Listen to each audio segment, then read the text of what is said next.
Helmut, tatăl meu, era cel care fixa, cum ar fi astăzi, principiile. Așa. Înțelegeți? De aplicat. De către copii. Le aplica mama. Mama. Care ținea foarte mult la îndeplinirea planului cincinal cu În familie. principiile. Am Înțelegeți? înțeles. Adică nu negociam. Adică copiii Nu negociam. nu aveau voie să zică Nu ceva negociam. sau să bâzie. Eu nu vreau asta, lăsați. Doamne, ferește. Nu se discuta. Nu se discuta și era plan mediu și plan, cum să vă spun, ca astăzi. Plan imediat, plan de lucru, de muncă, în casă, Arbeit. nu un disciplin. Corect. Altfel nu se poate. Arbeit, Reguli. disciplină. Nu, Dar erau principii foarte greu de urmat, adică erau prea grele pentru copii sau că pentru le țineți vârsta minte, aceea, Voi nu, că le țineți minte. pentru vârsta aceea când spunea treci la masă și eu mai aveam de făcut ceva pentru mine sau mă gândisem să fac și treci la masă, că asta era problema până când am terminat facultatea. Aha. Erai până la terminarea facultății, a fost la fel? Mamă. Când m-a cripit mama odată că aveam o meteahnă, care o am și acum. Întârziam. Te capul meu. Acolo 5 minute, un sfert de oră. Întârziam. Și nu există asta, nu. Era peste poate la principii. Nu. Helmut, nu. Și că sar de la una la alta, venind în anul 1 sau 2. Nu, în anul 1, cred. De facultate. De facultate, venind de la Cluj, ne-am întâlnit cei din oraș, din Râmnicu Vâlcea, unde eram. Ne-am întâlnit, hai să mergem pe capelă, mai sus de episcopii, în Râmnicu Vâlcea, să bem și noi ceva, să ne întâlnim, da, când vii acasă. La noi se mânca la ora 7:30. Punct. La 7:31 era problemă. Începeau privirile. De privirile. Și invariabila replică a mamei, întrebare, ce ți-am spus eu? Și tu ce mi-ai spus? Mă rog. Și zic, vin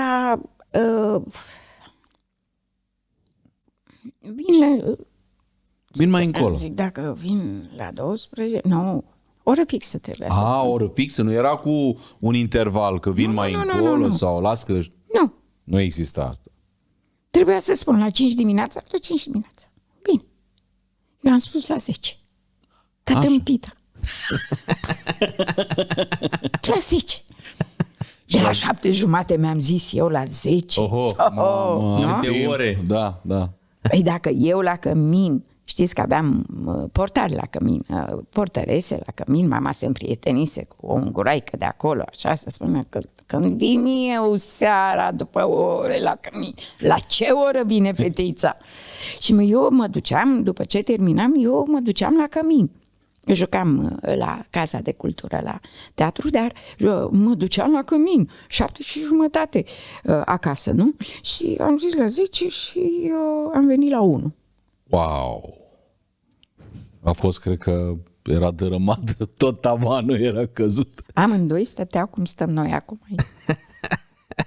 Deci nu se culcaseră. Cristal erau. Tata nu. O singură dată mi-a tras una. Dar tata nu. Helmut nu. Dar mama, cu ce găsea, arunca după mine și mă alerga. Și eu alergam în jurul mesei. Și mama spunea, stai să-ți trag 2 palme, zice, și pe urmă poți să plângi. Și mă întreabă, eu și cu colegii am și tras ceva acolo, așa, și eram bine dispusă și și mama a întrebat, am intrat și a spus, cât e ora? Cât e ceasul? Cât e ceasul? Eu nu răspundeam, n-aveam. Ei, mă întrebe acum cât e ceasul. Cât o fi? Greșit. Aici nu este hotel, spune mama. Să vii la orice oră vrei tu. Asta e bun acum, am spui. Și am fost ireverențioasă, mai mult decât ireverențioasă, și mama s-a ridicat, mi-a tras 2 perechi. Du-te și te culca. N-am mâncat. Mi-era o foame, că băusem, nu știu ce băusem, coniac, nu știu ce băusem. Era o foame. Era închis în bucătărie, adică lumina stinsă, ei așa. Trebuia să-mi spui că vii la 5 dimineața. Da, am spus că vii la 5 dimineața. Iar dacă ai venit la ora 10, trebuia să vii să spui mai întârzi. Și te duceai înapoi. M-ați întrebat dacă erau reguli pe care nu puteai să le respecti. Ba da. Pentru că m-am gândit tot timpul, ei, lasă, nu mă cresc eu, am să întârzi, am să vin la ce oră vreau eu, am să fac tot ce vreau eu și am avut restricții în copilărie. Da, am spus că copilăria este foarte importantă și nu cred că părinții sunt... părinții mei, eu tot ceea ce vă spun, din punctul meu de vedere. Absolut. De asta și vorbim, că nu facem generalizări. Nu aici. generalizez și nu fac cu degetul așa la copii. Fac așa când e vorba de aroganță și de o purtare care mă deranjează. Dar alminteri eu m-am bucurat și bunul Dumnezeu mi-a dat niște părinți, a fost o onoare, o privilegiu să am părinții pe care i-am avut. Adică am găsit în educația pe care ne-au dat-o și fratelui meu și mie, am găsit ceea ce găsești în codurile de bune maniere, în valorile universal valabile, morale, în sfintele, în scrierile sfinte, da? În Evanghelie. Ce este o carte plină de înțelepciune, Evanghelia, nu? Și citești acolo să nu minți, să nu, adică și decalogul. Ori părinții mei au căutat să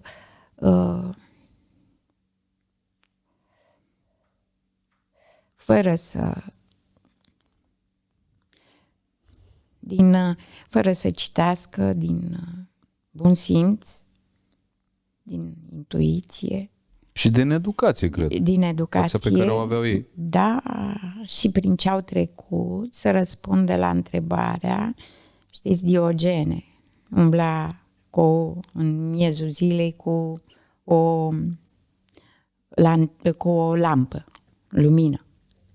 Și îl întreabă un ucenic, un tânăr, îl întreabă de ce umblă ziua în amiaza mare cu lampa. Caut un om. Părinții mei au căutat să facă și din un pic fratele meu și din mine să facă niște oameni. Cât au reușit acum, Istoria va... cei cu care am venit în contact pot să spun lucrul acesta. Dar când ați schimbat dumneavoastră cursul carierei la care vă pregătiseți, v-au susținut? Că a fost o schimbare, bănuiesc că destul de... În primul rând că ați schimbat orașul în care stăteați. Da, păi... Ați ajuns la satul mare Da. din Sibiu. Păi am fost pretutindenar. Cred Absolut, că dar Nichita așa- Stănescu mi se pare pretutindenar. Am călătorit, m-am considerat fără să știu la vârsta aceea ce înseamnă lucrul acesta, dar m-am considerat un om al așa, al universului, zic acum, al planetei, spun acum. Dar n-aveam nicio treabă, mă jucam și cu copii a căror proveniență sau erau mai modestă, și nu numai că mă jucam, dar îi aduceam pe toți la mine acasă. Ne jucam cu diferite lucruri, nu, jucăriile erau foarte scumpe și n-aveam, nu făceam diferențieri de mică. Este adevărat că datorită temperamentului și am fost un copil zvăpăiat, un copil neascultător. Am cam înțeles din ce ați povestit până acum, că nu prea cu regulile, cu Brânză astea. bună în burduf de câine, știți? Și în mine a existat totdeauna bobul acela de independență. Să fac eu ce vreau. Am înțeles. Chiar dacă îmi spuneați, chiar dacă și acum, că a fost bine, că a fost rău, nu știu. Asta a fost drumul meu. Am făcut facultatea, adică ca să iau bacalaureatul, n-am fost o elevă strălucitoare, adică de 10, de 9. Învățam la ce-mi plăcea. Și ce-mi plăcea? Română. Exact. Atunci erau secțiile umane. Nu știu dacă acum mai sunt. Uman. N-aveam nicio treabă cu ce aveți dumneavoastră aici. Nicio treabă cu firele, cu... Știu că la asta de chimie, când aveam laboratoarele de chimie. La chimie se umpleau eprubeptele cu apă și mai mâncam în timpul orei.